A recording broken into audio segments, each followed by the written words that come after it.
Now, masked men attempted to raid Windsor Castle estate whilst Prince William, Princess Catherine and their children were asleep nearby. That's according to the Sun newspaper. Two men are understood to have scaled a 6-foot fence to steal farm vehicles. Thames Valley Police confirmed a burglary at the property on the Crown Estate, and this was in October. Well, let's get the thoughts of the former Scotland Yard detective, Mike Neville. Now, people might be dismissive and think this is just farm equipment that was targeted, but any breach of a royal boundary by masked people has to be taken seriously, doesn't it? Not least because there's been a crossbow incident in the not-too-distant past. Yeah, absolutely. I mean, we've seen there's been almost a scandal that they removed armed officers from the gate where you enter there because they said it frightened tourists, which seems slightly ridiculous because most foreign tourists will see police officers who have weapons all the time. And I suppose the thing that will be on most people's minds is that if the police were not busy policing tweets and were busy policing the streets, would they be catching more burglars? And I think that's what most people will be thinking today. How concerned do you think the Waleses will be, given that, you know, not just one but two future kings were not far from the gates that were breached? And indeed, I think I'm right in saying it's the access that the family uses to come into and out of the estate. And according to the Sun, anyway, it appears as though the two men had been sort of watching and waiting for some time. Yeah, absolutely. The gate that they do use is that gate, and that they will be very concerned because, of course, these men, their target was farm vehicles. It's a big issue in rural communities, but it only had to be some terrorists, didn't it? With the same small amount of planning, could have got in there. So there will be a major meeting, I imagine today. There'll be a gold group meeting at Thames Valley Police and with the security services about how the royal family are protected, because this is very, very bad, a breach of security. And the Waleses are famously sort of in favour of a fuss-free life. You know, they don't even want a housekeeper in Adelaide Cottage. It's very small, isn't it? Just 4 bedrooms. The nanny doesn't necessarily stay in the house with them. What sort of security would they have, do you think, around Adelaide Cottage? You know, will there be people doing patrols there, or is it just the estate more generally, given that they liked, you know, a bit of a hands-off approach? Well, I'd imagine there's a massive amount of CCTV. There'll be trip alarms that go off if people cross certain areas. There'll be all sorts of armed patrols and a protection officer as well. They, unfortunately, they might want to live as normal life as possible, but they don't live a normal life, do they? And they are targets for all sorts of terrorism. And as you said, that's 2 future kings in that building. So there'll be a real massive review here because, as I say, if 2 petty thieves, really 2 petty burglars who are targeting farmyard vehicles, then this will come. But what you've got to imagine as well is this is the same Thames Valley Police where PC Andrew Harper was tragically killed by people stealing a quad bike, as they did here. So it carries on being an enormous problem. And I think everybody was saying the police need to refocus on their jobs, which is keeping us all safe. Not just the royal family, but all of us should be entitled to sleep in our beds at night and not think that people are breaking in or stealing things from around our home. OK, Mike, thanks for filling us in with all of that there. Well, in fact, what they did, they got over a fence and broke into some farm buildings, which were just a few minutes from where William, Kate and the children were sleeping, and the Thames Valley Police have confirmed a burglary at property, and it was in October.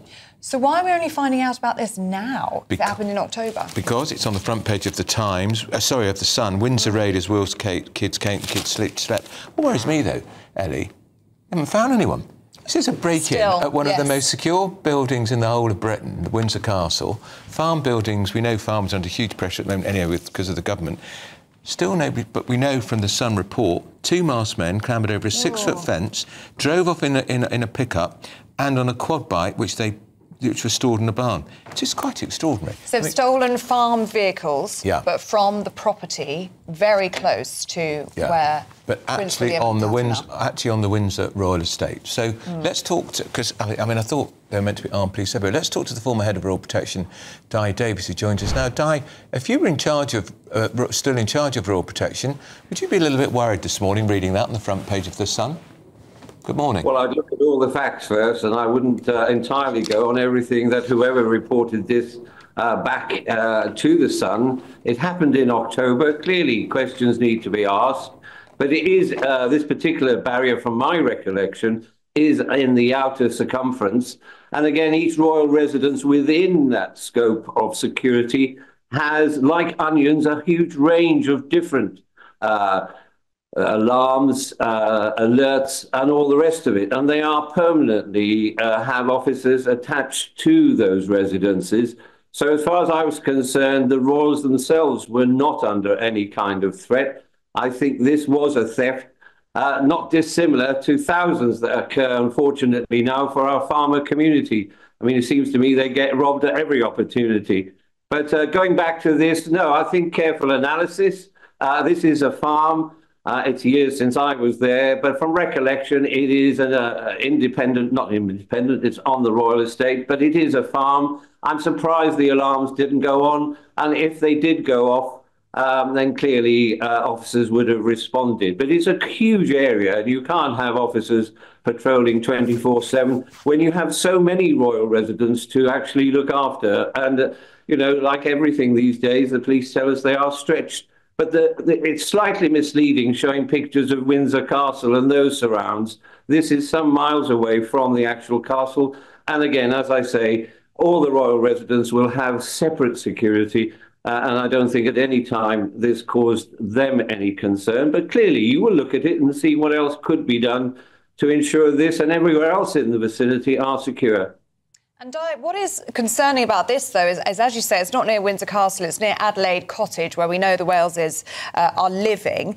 But that's what's so concerning. My understanding is it's the same gate that the Prince of Wales is using, and Catherine and the children, the same gate that was used by these burglars in order to gain access. You'd think the security would be much tighter around that gate.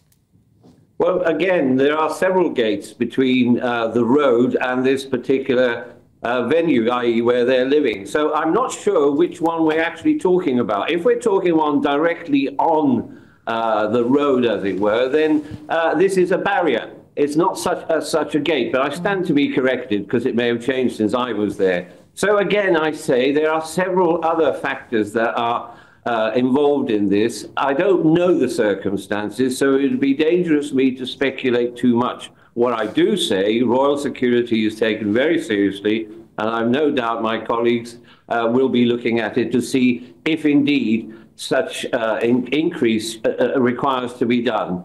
But I say again, security is like onions. You have layers and layers. Hopefully those layers are sufficient, but again, never say never, and again, look at this sensibly and practically. Do you know what struck me, Di, reading it? I thought, well, they're just in the same boat as everybody else in this country. This break-in took place at least a month ago. Highly expensive equipment's been pinched, and no sign of any police breakthrough.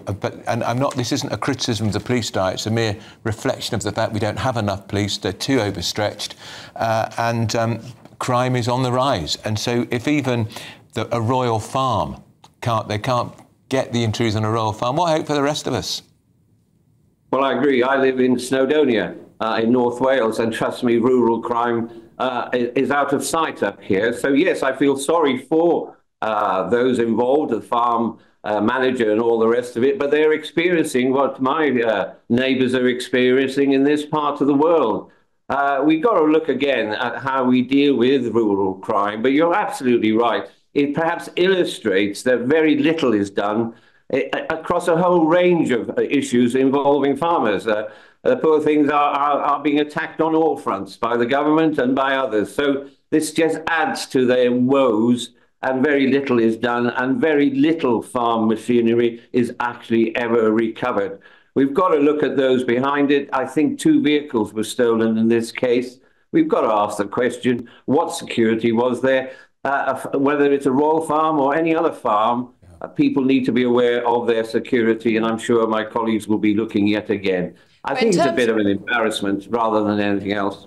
But in terms of security of the royal family, I mean, this does need to be taken seriously, doesn't it? After the 2021 crossbow incident on Christmas Day, when that man crossed into Windsor Great Park with a loaded crossbow wanting to kill the Queen, and now this incident of 2 burglars, and they were only there to steal farm equipment. They weren't there, as far as I understand it, at least to cause the family any harm. But it's the accessibility that is very chilling in all of this. Well, I understand where you're coming from, but I say again, this is a farm that stands alone, away from any secure, and I say again, secure royal residence. So that has to be taken. But no, I take it quite seriously, I can assure you. But again, I'd like to know more of the facts. Were there alarms? Were they switched on? So it seems to me there's a lot more inquiries before somebody like me can open my big mouth and make comments when I don't know all the facts. Di, we've never thought you've got a big mouth, because what comes out of it is always just pearls of wisdom. It's always a joy to talk to you. That's Di Davis, the former head of Royal Protection. It is worrying because, like I say, the fact that they haven't got anybody yet, and yet they obviously know how they got in, they know how many were there, and if the royal farm haven't found anyone. I know. Well, I'd be interested to know what the Wales family actually requires in terms of security, because they want the hands-off approach, don't they? Yeah, they'll never tell you. Obviously, they're not going to tell us, but they don't want even a nanny in the house at all times. They want to keep the household as normal as possible. Yeah, which is admirable. So it'd be interesting to see what kind of security they actually have. I think we've got a statement, haven't we, from the police? We do, yes. This is a statement from Thames Valley Police. They've said at around 11:45 p.m. on Sunday, October the 13th, we received a report of a burglary at a property on Crown Estate land near to the A308 in Windsor. Offenders entered a farm building and made off in a black Azuku pickup and a red quad bike. They then made off towards the Old Windsor Datchet area. No arrests have been made at this stage, and an investigation is ongoing.